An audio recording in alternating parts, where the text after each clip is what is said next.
ওয়াকফ অশান্তির আগুনে জ্বলেছে মুর্শিদাবাদ। পরিস্থিতি কিছুটা শান্ত হলেও অশান্তির ভয়াবহতা তাড়া করে বেড়াচ্ছে সুতি ধুলিয়ানের দিন আনা দিন খাওয়া মানুষগুলোকে। এই পরিস্থিতিতে মুর্শিদাবাদ সফরে গিয়ে ক্ষতিগ্রস্তদের হাতে আর্থিক সাহায্য তুলে দিলেন মুখ্যমন্ত্রী মমতা বন্দ্যোপাধ্যায়। জেলার ক্ষতিগ্রস্তদের হাতে তুলে দেওয়া হয় 1,20,000 টাকার চেক।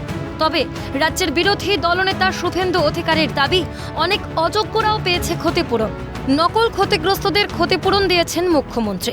মমতার দয়া দাক্ষিণ্য নয়, হাইকোর্ট থেকে প্রত্যেকের ক্ষতিপূরণ আদায় করে দেওয়ার প্রতিশ্রুতি বিরোধী দলনেতার। নকল ক্ষতিগ্রস্ত দেখিয়ে কিছু টাকা দিয়েছেন।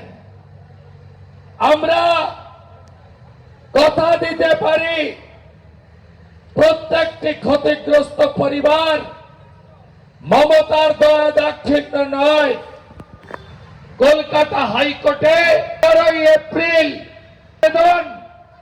বিরোধী দলনেতা করেছিল, তাতে ক্ষতিপূরণ নির্ণয়ের জন্য জাতীয় মানবাধিকার কমিশন, রাজ্য মানবাধিকার কমিশন, লিগ্যাল সার্ভিসেস অথরিটি যে 3 জনের কমিটি হয়েছে, সেই কমিটি প্রত্যেকটা ক্ষতিপূরণ আমরা আপনাদের আদায় করে দেব। রাজ্যের বিরোধী দলনেতা শুভেন্দু অধিকারীর এই মন্তব্যের সায় প্রকৃত ক্ষতিগ্রস্তদের। একই অভিযোগের সুর তাঁদের গলাতেও।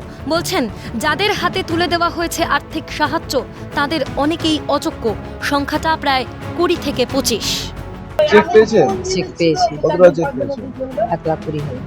আপনাদের বাড়ি ক্ষতিগ্রস্ত হয়েছিল? ক্ষতি মানে পুড়িয়ে জ্বালিয়ে দিয়ে কিছু পেয়েছে চেক, যার ক্ষতি হয়নি ও চেক পেয়েছে।